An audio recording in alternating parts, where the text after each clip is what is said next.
ان الصفا والمروۃ من شعائر اللہ، بے شک صفا اور مروہ یہ اللہ تعالیٰ کی قائم کردہ نشانیاں ہیں۔ فمن حج البیت او اعتمر فلا جناح علیہ ان یطوف بہما، پس جس شخص نے بیت اللہ کا حج کیا یا عمرہ کیا تو اس پر کوئی حرج نہیں ہے کہ وہ ان دونوں پہاڑیوں پر طواف کرے۔ ومن تطوع خیرا، جس بندے نے دل کھول کر نیکی کی، فإن اللہ شاکر علیم، تو پس بے شک اللہ تعالیٰ نیکیوں کا بڑا قدردان ہے، علیم اور ہر نیکی کو جانتا ہے۔ ان الذین یکتمون ما انزلنا من البینات، بے شک وہ لوگ جو چھپاتے ہیں ان احکامات کو، ان واضح دلیلوں کو جو ہم نے نازل کی، والہدا اور ہدایت کو چھپاتے ہیں، من بعد ما بیناہ للناس فی الکتاب، بعد اس کے کہ ہم نے ان کو واضح طور پہ لوگوں کے لیے بیان کر دیا کتاب اللہ میں۔ تو یہ لوگ جو چھپاتے ہیں، اولئک یلعنہم اللہ، یہ وہ لوگ ہیں کہ جن پر اللہ لعنت بھیجتا ہے، ویلعنہم اللاعنون، اور لعنت کرنے والے بھی ان پر لعنت کرتے ہیں۔ الا الذین تابوا واصلحوا وبینوا، مگر وہ لوگ جنہوں نے توبہ کر لی، واصلحوا اور نیکی کی طرف آ گئے، وبینوا اور حق بات کو بیان کرنا انہوں نے شروع کر دیا، فاولئک اتوب علیہم، تو یہ لوگ وہ ہیں کہ اللہ ان پر متوجہ ہوگا۔ وانا التواب الرحیم، اللہ فرماتے ہیں میں بہت زیادہ توبہ قبول کرنے والا ہوں، الرحیم بڑا مہربان ہوں۔ ان الذین کفروا وماتوا، اور وہ لوگ جو کافر ہوئے اور مر گئے، وہم کفار، کافر ہونے کی حالت میں، تو ان پر اللہ کی، ملائکہ کی اور تمام لوگوں کی لعنت ہے، خالدین فیہا، ہمیشہ ہمیشہ اس میں رہیں گے، لا یخفف عنہم العذاب، یہ عذاب کبھی ہلکا بھی نہیں ہوگا، ولا ہم ینظرون، اور نہ ہی ان کو مہلت دی جائے گی۔ وَإِلَٰهُكُمْ إِلَٰهٌ وَاحِدٌ، تمہارا الہ سب کا ایک ہی ہے، لا الہ الا هو الرحمن الرحیم، اللہ کے علاوہ کوئی معبود نہیں، وہی بڑا مہربان نہایت رحم کرنے والا ہے۔ ان الصفا والمروہ من شعائر اللہ، صفا مروہ وہ اللہ تعالیٰ کی قائم کردہ نشانیاں ہیں۔ شعائر یہ شعیرہ کی جمع ہے، شعیرہ کہتے ہیں خاص علامت کو، قائم کردہ کوئی نشانی۔ تو ہمارے دین اسلام کے اندر کچھ شعائر اللہ ہیں، کچھ واضح طور پہ ہمارے دین کی علامتیں ہیں۔ حضرت شاہ ولی اللہ رحمہ اللہ نے لکھا ہے کہ سب سے بڑا شعائر، سب سے بڑی جو علامت ہے ہمارے دین کی، وہ قرآن پاک ہے، اور اس کے بعد دوسری علامت وہ حضور صلی اللہ علیہ وسلم کی ذات مبارک ہے، اور تیسرے نمبر پر خانہ کعبہ، یہ بھی شعائر اللہ ہے۔ اور اس کے علاوہ اور بھی ہمارے دین کے اندر بہت ساری ایسی نشانیاں ہیں، ہمارے مذہب کی، ہمارے اسلام کی پہچان ہے، جیسا کہ 17ویں سپارے کے اندر بھی اللہ پاک نے قربانی کے بارے میں فرمایا، یہ قربانی کا یہ جو جانور ہے یہ بھی شعائر اللہ ہے، یہ بھی دین کی پہچان ہے۔ جب حاجی لوگ حج کے لیے جاتے ہیں تو قربانی کا جانور اپنے ساتھ لے جاتے ہیں، اور اس کے جانور کے اندر ایک پٹا ڈال دیتے ہیں جس کو قلادہ کہتے ہیں عربی میں، کہ اس کو قلادہ پہناؤ، اس کے گلے میں پٹا وغیرہ ڈال کے نشانی لگا دیتے ہیں کہ جب حاجی اس جانور کو لے کے جا رہا ہوتا ہے تو یہ علامت ہوتی ہے کہ یہ قربانی کا جانور ہے۔ اگر وہ کہیں حاجی آگے پیچھے ہو جائے کہ سودا سلف لینے کے لیے یا ضرورت کے لیے چلا جائے تو لوگ اس جانور کی بے حرمتی نہیں کرتے، اس کی توہین نہیں کرتے، اس کے گلے میں پٹا ہوتا ہے تو خاص نشانی ہوتی ہے کہ یہ قربانی کا جانور ہے۔ تو یہ قربانی کا جانور، اس کو بھی شعائر اللہ کہا گیا کہ یہ بھی اللہ تعالیٰ کی خاص علامتوں میں سے ہے۔ اور بھی کچھ بڑی کچھ چھوٹی ہمارے دین میں شعائر اللہ ہے، اذان یہ بھی شعائر اللہ ہے، مساجد یہ بھی شعائر اللہ ہیں، اللہ تعالیٰ کے دین کی پہچان ہے۔ تو اسی طرح ان شعائر اللہ میں سے دو شعائر اللہ صفا اور مروہ، یہ دو پہاڑیاں ہیں خانہ کعبہ کے بالکل قریب۔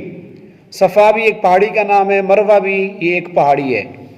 تو زمانہ جاہلیت کے اندر یہ ایک رواج تھا کہ حضور علیہ السلام کے آنے سے پہلے جو لوگ حج عمرہ کرتے تھے تو وہ صفا مروہ کے اوپر جا کر سعی نہیں کرتے تھے، حالانکہ سعی کرنا، صفا مروہ پر جا کر دوڑ لگانا یہ ضروری ہے حاجی کے لیے بھی اور عمرہ کرنے والے کے لیے بھی، جیسا کہ پہلے اس کی وضاحت ہوئی کہ حضرت اماں ہاجرہ کی یہ سنت ہے کہ وہ پانی لینے کے لیے انہیں 7 چکر لگائے صفا سے لے کر مروہ تک، تو اللہ تعالیٰ نے ہمیشہ ہمیشہ کے لیے اس کو سنت بنا دیا۔ تو جو بھی حاجی حج کرنے کے لیے جائے یا کوئی عمرہ کرنے کے لیے معتمر جاتا ہے تو اس کے لیے ضروری ہے کہ صفا سے لے کر مروہ تک 7 چکر لگائے۔ تو زمانہ جاہلیت میں لوگ جب حج عمرہ کرتے تو صفا مروہ کی طرف نہیں جاتے تھے، بلکہ اس کو گناہ سمجھتے تھے کہ صفا مروہ کی طرف جانا یہ تو سخت گناہ ہے۔ تو اللہ تعالیٰ نے ان لوگوں کی اس بات کا رد کر دیا کہ بھئی ایسی بات نہیں ہے، صفا مروہ یہ تو شعائر اللہ ہے، اللہ تعالیٰ کی یہ بہت بڑی نشانیاں ہیں۔ فمن حج البیت او اعتمر، جو بندہ حج کرنے کے لیے جائے یا عمرہ کرنے کے لیے جائے تو فلا جناح علیہ ان یطوف بہما، تو اس پر کوئی حرج نہیں ہے کہ وہ ان کا طواف کر سکتا ہے۔ تو یہ ان لوگوں کی ذہن سازی ہے جو کہتے تھے یہ گناہ ہے، گناہ نہیں ہے بلکہ بہت بڑی عبادت ہے۔ ومن تطوع خیرا، تو وہاں جا کر دل کھول کر عبادت کرو، اور جو بندہ دل کھول کر عبادت کرتا ہے، نیکیاں کرتا ہے خوب، تو فإن اللہ شاکر علیم، تو بے شک اللہ تعالیٰ تمہاری ایک ایک نیکی کی قدر کرنے والا ہے۔ چھوٹی سے چھوٹی نیکی بھی وہ ضائع نہیں جائے گی، اللہ تعالیٰ کے علم میں ہے۔ تم پہاڑ کی چوٹی میں جا کر، سمندر میں جا کر کہیں بھی کوئی نیکی کر کے آؤ تو وہ زمین تمہاری نیکی کی گواہی دے گی، علیم، اور اللہ تعالیٰ تمہاری اس نیکی کو جانتا ہے۔ تو حج عمرہ پر جو آدمی جائے تو ان جگہوں کا وہ طواف کرے۔ طواف سے مراد یہاں سعی لکھا ہے کہ وہ 7 چکر یہاں لگائے۔ اور یہ 2 پہاڑیاں ہیں، تو اب عرب حکومت نے، یہ تو پہلے بہت بڑے پہاڑ تھے تو بعد میں انہوں نے اس کو تراش کر زمین کے برابر کر دیا۔ یہ جو صفا ہے یہ تو کچھ نہ کچھ باقی ہے، جو مروہ ہے وہ بالکل زمین برابر ہو گئی ہے، لیکن اب انہوں نے وہاں اس جگہ کے اوپر شیشوں کے اندر ان دونوں پہاڑیوں کو بند کر دیا ہے۔ تو جو لوگ جاتے ہیں تو ان کی زیارت بھی کرتے ہیں وہاں صفا مروہ کے اوپر۔ ان الذین یکتمون ما انزلنا من البینات، اور آگے ان یہودیوں کے بارے میں فرمایا کہ جو لوگ اللہ تعالیٰ کے احکامات کو چھپا لیتے ہیں۔ اسی سپارے کے شروع میں یہ آیت آئی تھی، الذین آتیناہم الکتاب یعرفون، کہ جن کو ہم نے کتاب اللہ دی ہے، جن کو قرآن مجید دیا ہے،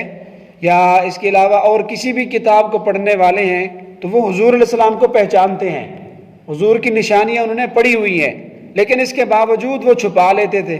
تو یہاں سے پھر دوبارہ انہیں یہودیوں کا جو کتمان حق کرتے ہیں، یعنی حق بات کو چھپا دیتے ہیں، تو ان کے لیے ایک عذاب اور ان کے لیے ایک سزا کا ذکر کیا کہ ان الذین یکتمون ما انزلنا،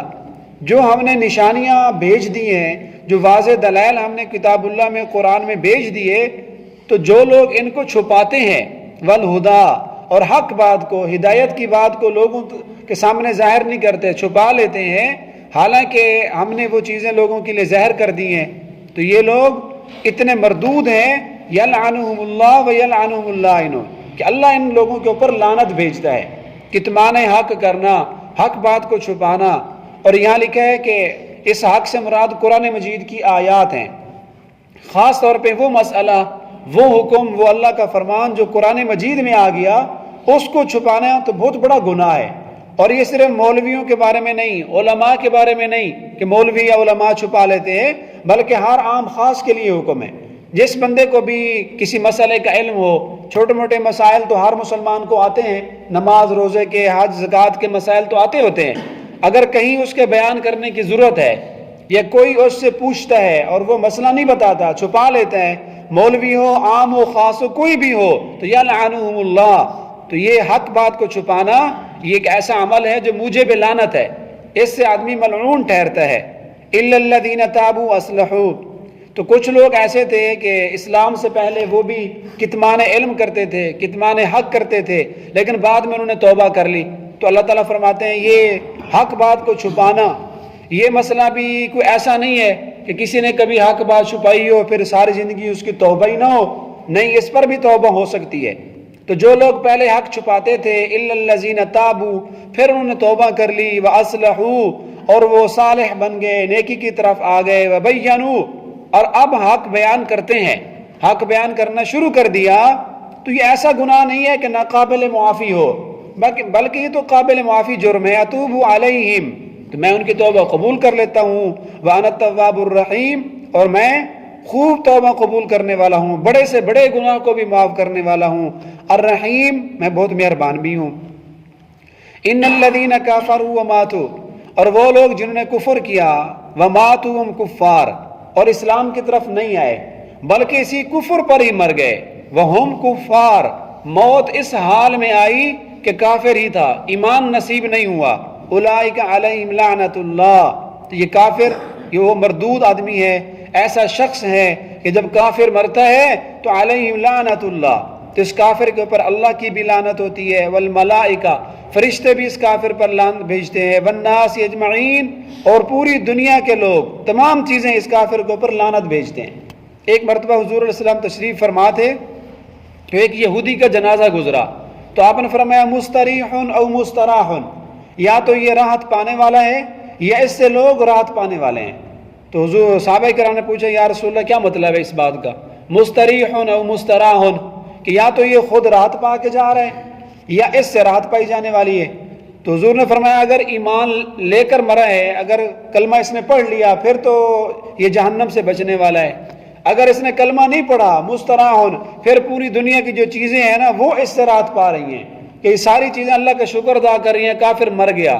زمین درخت آسمان سب چیزیں وہ اس سے راحت پاتی ہیں، اور کافر کے اوپر لعنت بھیجتی ہے کہ اے اللہ اچھا ہو گیا یہ مردود مر گیا، ہاں زمین اس سے تنگ ہوتی ہے، آسمان بھی کافر سے، منافق سے، یہودیوں سے تنگ ہوتا ہے، جب یہ مرتے ہیں تو ہر چیز مستراح اس مرنے والے سے راحت پاتی ہے، یعنی یہ کہتی ہے کہ اچھا ہوا مر گیا ہمیں سکون ملے گا۔ خالدین فیہا، اور یہ کافر لوگ جو حق چھپاتے تھے اور کفر کی حالت میں مر گئے ہمیشہ ہمیشہ کے لیے رہیں گے، کبھی بھی جہنم سے واپس نہیں نکل سکتے۔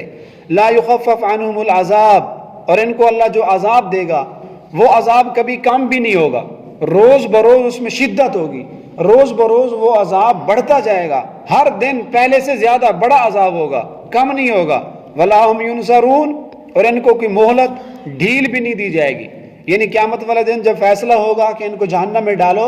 تو اس فیصلے کے نافذ کرنے میں، اس حکم کے آرڈر کے نافذ کرنے میں کوئی دیر بھی نہیں لگے گی، کوئی مہلت بھی نہیں ہے کہ جیسے عدالتوں سے احکام جاری ہو جاتے ہیں لیکن عمل درآمد کرنے کے لیے کئی سال لگ جاتے ہیں، ایسا نہیں ہوگا، جو ہی آرڈر ہوگا اس کو جہنم میں ڈالو تو ولام ینظرون، کوئی اس میں رعایت نہیں ہوگی، فوراً ڈال دیا جائے گا۔ وَإِلَٰهُكُمْ إِلَٰهٌ وَاحِدٌ، آگے بتا دیں ان کو کہ کافروں تمہارا اور مسلمانوں کا رب تو ایک ہے، خالق مالک تو ایک ہے، لا الہ الا هو الرحمن الرحیم، اس اللہ کے علاوہ کوئی معبود نہیں ہے، وہ بڑا مہربان بھی ہے، الرحیم، اور بہت رحم کرنے والا بھی ہے۔ رحمان کہتے ہیں جو اللہ تعالیٰ سے کہ جو بن مانگے دے، تو اللہ تعالیٰ جیسے ہم بچپن میں ہوتے ہیں اللہ نے ہمیں بہت ساری چیزیں ایسی دے دی جو اللہ سے ہم نے مانگی نہیں ہے، یہ اللہ کی صفت رحمان کا خاصہ ہے۔ ہم چھوٹے تھے ہم نے اللہ سے ہاتھ نہیں مانگے، اس نے خود دے دیے، ہم نے زبان نہیں مانگی اللہ نے خود دے دی، چلنے کے لیے پاؤں ہم نے مانگے نہیں ہیں اللہ نے خود دے دی۔ تو رحمان اسے کہتے ہیں جو بن مانگے دے، بہت ساری چیزیں ہمیں ایسی ملتی ہیں، ایسی نعمتیں ملتی ہیں، لوگوں کی ایسی لاٹریاں نکل آتی ہیں، کہیں سے انعامات مل جاتے ہیں، کہیں سے بونس مل جاتا ہے، اس کو پتہ ہی نہیں ہوتا، تو یہ اللہ کی صفت رحمان کا خاصہ ہے کہ جو بن مانگے دیتا ہے۔ اور الرحیم، رحیم اسے کہتے ہیں جو مانگنے سے دے۔ اللہ تبارک و تعالی ہمیں ان آیات پر عمل کی توفیق